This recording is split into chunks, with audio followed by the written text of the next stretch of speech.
Hey, good morning, boys. Mm. Okay, just once a good morning, and today we're going to talk about my failures before when it comes to track and failed is why I called it that. Um, you know how good I was at track. I've said in one of the videos before. That is provable. What isn't provable is how much I stunk at football. I loved football. I still love football. Um, and when it came to being on the defensive side, I was pretty decent actually. I played wide receiver. My job was to catch the ball. And I played cornerback. My job is to stop someone from catching the ball. And that's pretty much in a nutshell. On the defensive side, when I was playing corner, I actually had 7 games in a row in which I got an interception in 7 straight games, which at the time, our as a team, no one had more than one in those 7 games, and I had seven in those 7 games. So when it came to the defensive side, I was pretty good, but um, I didn't get to play much because and this is where life lessons come in, boys. Um, I was really skinny. I was 5'10", same height I am right now, roughly, but I was 125 pounds. I was literally a running around wet noodle. I mean, I was scrawny, it was bad. And so because of that, I was a liability on defense. Sure, you couldn't throw the ball on my side, but you could run it on my side because I was light as a paperweight, paper clip. Sorry, I mean literally, it was bad. So I used to be mad at the coach because I'm thinking, why can't you put me in there? They keep throwing me. I intercept anything they throw because I can read defenses like crazy. I won't ever share that story on here, but if we ever, you're old enough one day, you want to hear a story about how I confused the heck out of the defense or the offense and had them calling audibles and everything else. It was kind of a fun moment. But yeah, I was not that good on the offensive side though. And so this is the embarrassing story. I already said something about you guys. But it's only fair that I share something with you about me. I was so bad at the receiver side. Like if I had to give myself a grade of A through F, I would probably have given it a G. I was lower than the F. I couldn't catch anything. I think the whole time I played receiver, I must have had mm, I only had like 5 balls thrown to me because I was that bad. Like as an actual game time, and I caught one, if that. I don't remember catching one. I remember many of them hitting me in the hands, fall down. They call us, stone hands or butterfingers when you can't catch. But what's funny is I had more catches when I played defense, by making interceptions by far than when on offense when I'm supposed to catch the ball. Um, Hopefully you don't have the same problem I have. I overthink things. See, Daddy has always been a physical athlete. I mean, track, yeah, size doesn't matter. It's more your heart, lung capacity, your will to push through. In football, it does require those, but you can't be 125 pounds and expect to be dominant in football. And um, a lot of times they would throw the ball to me, and it literally, even if the ball was in the air for 2 3 seconds, it felt like 30 seconds. I'm thinking about everything besides catching the ball. Did I run my route right? Did I cut right? Did I lose the defender? How close is the defender? Why is the ball taking so long to get here? Put both hands up. Don't forget catch with your fingers. Don't let it hit your chest. I hear footsteps coming. Is he going to hit me? Is it even my man? Did I run through my zone? I would think of everything possible besides catching the ball. And yeah, it was bad. And I remember telling you on one of the videos that how I dropped the ball. Um, But like I said, when it came to running, how I dropped the ball in that big play, the flea flicker or Statue of Liberty. I forgot which one it was. Anyways, um, when it came to running, even in football, when it came to running the ball, I was amazing. I only had to touch the ball twice on kickoff returns, and I returned one for a touchdown. No one could touch me. I was fast. I had moves. But again, when you're 125 pounds, because someone say, well, why didn't they put you in the backfield and let you run the ball? You can't really be an effective running back when you weigh 125 pounds, unless you're Pop Warner or something still. But as a becoming a man in high school as a senior, there's not many 125-pound running backs that's 5'10". It just doesn't happen. And I used to be mad at the coach for it, honestly, because I was thinking, I had all the brains, I had the physical gifts minus the weight, and I figured if he gave me a chance to show my abilities, a college program would pick me up and put some meat on me. But that's when it comes to the life lesson I was going to talk about. Don't turn down a good meal, son, or sons. Sorry, Cass, Romeo. Do not turn down a good meal. If someone offers you a nice steak dinner, take it. Church is offering up a spaghetti feed, take it. That doesn't mean don't turn down or take every meal tossed in front of you. Someone's trying to get you to eat something that you know shouldn't eat, something bad for you. So offer you a challenge. Can you eat 4 candy bars in 10 seconds or something? No, don't do that. Don't do that to your body. You only got one body.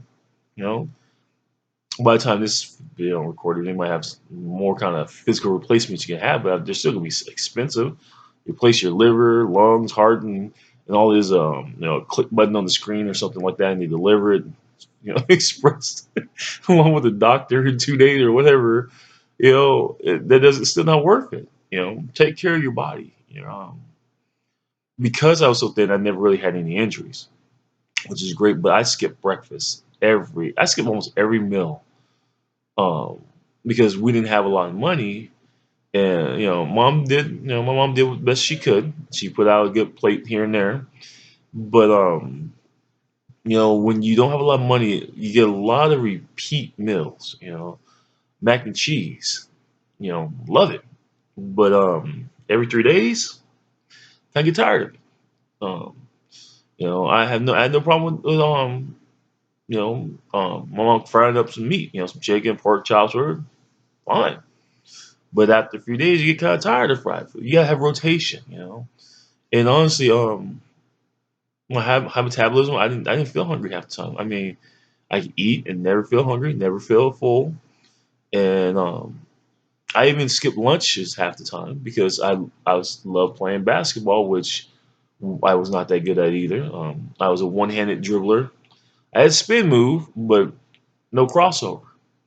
I had a fadeaway shot and a hook shot, but I wasn't that tall. 5'10" is not that tall for a basketball player. In high school, it's okay, but there's no prospects really for 5'10" guys. College possibly, but you gotta at least be able to dribble with both hands. And by being 5'10" means you're more likely playing a guard position. And I was quick on my feet, but again, I wasn't that good at dribbling. My thing was always gonna be track and field. I knew it. So, but yeah, just make sure you try. If you like I say, you get a good chance at a good meal. I don't care if it's neighbors making it. I don't care where it's come from. If it's something on the up and up, don't turn it down. When well, hopefully it's you know me in your life telling you sit at the table, finish some vegetables. Boy, you finish them. I was not a vegetable person either growing up. I probably had 4 vegetables I would eat, and now as an adult, 40 some years old, I have maybe 5 or 6 that I'll eat. And that's not good. Um, I'm not in bad shape now, but I'm not in the shape I was in college. So, boys, eat your meat, eat your vegetables, eat full meals. Don't avoid them. Don't run from them. There ain't nothing wrong with trying asparagus. I don't eat it. But ain't nothing wrong with trying it, and you might like it. Took me till I was 30 years old before I realized, hey, broccoli ain't that bad. I'm serious. You might be laughing and saying, you eat broccoli till you're 30. No, fresh fruits and vegetables was not an option in my house. And back in the day, obviously still now, broccoli doesn't come in a can. I don't think. If it did, that's kind of scary. But even frozen vegetables, back then when I was a kid, we had. Pretty sure someone, if anyone else is watching this, you probably know what the peas, corn, and green bean mix. That was it. I mean, unless you want to spend a little bit extra, a dollar or two to get the frozen, the nicer frozen stuff. But no, them that carrot, pea, and corn, and sometimes green bean medley. Those things you can get those for like a dollar. For a big, decent sized bag. And so yeah, I had a lot of that, and those are pretty much the only four or five that I will eat as a kid and will have no problem with now. You know? Anyways, the reason I'm saying all that is because today, what made me think of it is today, I'm trying to eat myself a full meal, for breakfast. Since all this happened and I started recording these videos, I haven't had a full breakfast. Period. Just I went no, wasn't an option. Time limits, time restraints. But then today, or last night technically, I realized it's just an excuse. Everybody goes through struggles. Everybody goes through tough times. You know, but you need to take care of yourself. That don't mean it makes sense that you don't take care of yourself when you're going through a tough time, boys. Think about it. You're physically tired. Do you get less sleep? I mean, do you really try and strive for less sleep? No, you don't. You want more sleep. If I'm, being out burning the candle, working an odd job that, a physical manual labor job, does that mean I put less fuel back in my body so I can recover? No, you need to eat a little bit more probably. And I realized that. So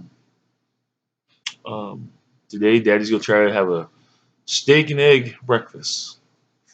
No, Daddy ain't balling. When I say steak and eggs, I mean eggs that's been in the fridge, and steak from the clearance aisle when it's 50%, starting to change a little bit in color, but you got a day or two to fry it up. Yeah, I want to grab me one of those discount steaks and some eggs, and I want to try to have a full breakfast because breakfast, a lot of people think is the most important meal of the day. I don't have no scientific proof on it right now. I'm sure you can find some, but I know whenever I start my day, usually with a full meal, it seems to go a little bit better. So anyway, boys, yeah, I was closing. I was great on defense in football, but underweight. I was horrible on offense. My hands were, oh, yeah, it was ridiculous. But Daddy still was a track god, not gonna lie. When I left my school, I was the top 10 fastest of all time, and the school only had 120 years of history. 120 years of history, and I was in the top 10. So yeah, if you're fast, you know where you got it from. If you struggle with your hands, you know where you got it from. If you overthink situations, you know where you got it from.